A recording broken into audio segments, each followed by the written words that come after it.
What's up, guys? Today I'm going to be talking about the cinematography of the Big Lebowski. Brett Millen today will be your duder talking about it.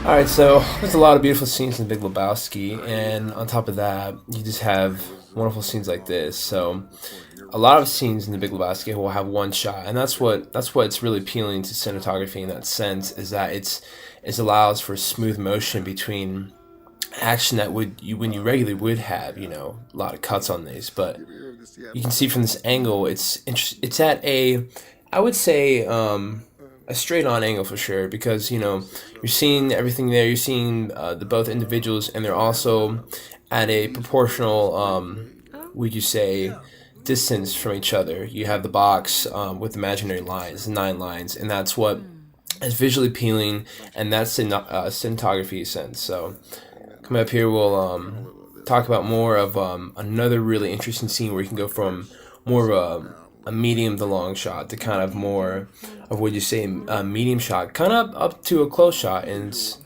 shows a lot of significance. And as the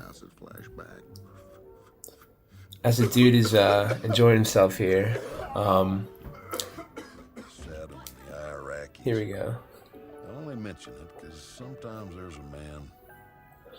So it seems like these, we have establishing shot, and we're moving in at a smooth rate. So it's like as the dude's walking towards the camera, so is the camera itself, and it's just allowing, would you say, in a sense, it adds depth to the movie. It really does, and just his, would you say, dudism is just chilling. That's just adding more onto it too. It's really bringing the whole piece together, I'd say.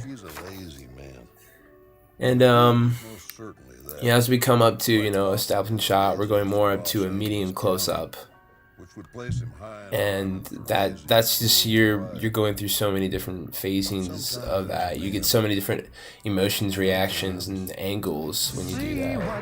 And here's really cool because you get a really, what you say, not an action shot, but it's maybe, I would say, a graphic match, because they're linked together, and he just got his bowling shoes, so that's pretty awesome for sure. And overall, I like this continuity editing. It's just really smooth, and it makes a lot of sense, and just not distracting for the viewer. I cut some scenes here just because, sake of time, but I really like the scene coming up here. It's mostly one shot, besides, some here. There's gonna be some edits, but that's just a beautiful shot itself. I mean, the dude is on his, knockout trip or whatever, and I think it's really cool, for the 80, what was it, 82 or 87 this movie came out, and 85, I think, and I think it's really amazing that, you can tell this is CG, but, like, it's not, the use of CGs wasn't really that, prevalent back in the day, but it's going off topic. So, in a way, these trippy shots right here, you have a 3 mirror, that's just, scary on top of itself, but the dude, it has some significance in a way.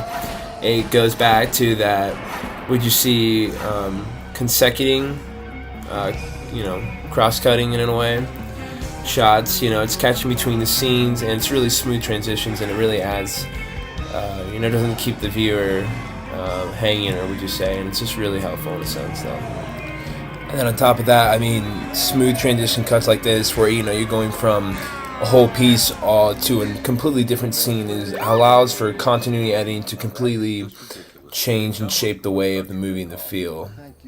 Out of 5, anything to say about it? Thank you, Walter. Love this scene because it's such a long scene, and most movies, most actors these days don't suck, but they just have trouble saying their lines, and they're able to do all this in one shot, and it's just beautiful.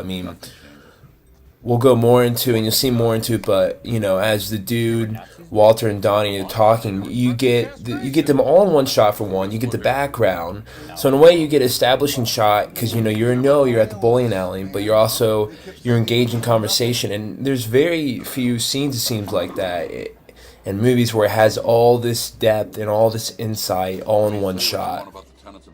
socialism, dude. At least it's an ethos.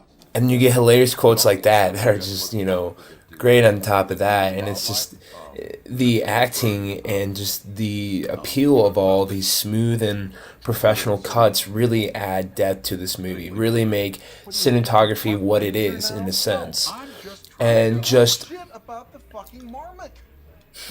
the thing itself, I just love how it's all compiled in this sense. It's very subtle because when I first watched this movie, I didn't really realize it was all one shot. But when you look back and watch it, you really do realize scenes like this that really do,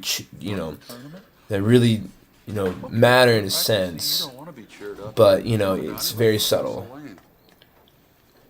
And then you see here, there's two actors going out of the frame, and we have the dude as the focus here, and it's moving slowly and smoothly enough, but not so much where it distracts the viewer. It keeps that 180 degrees, from the continuity editing on that side.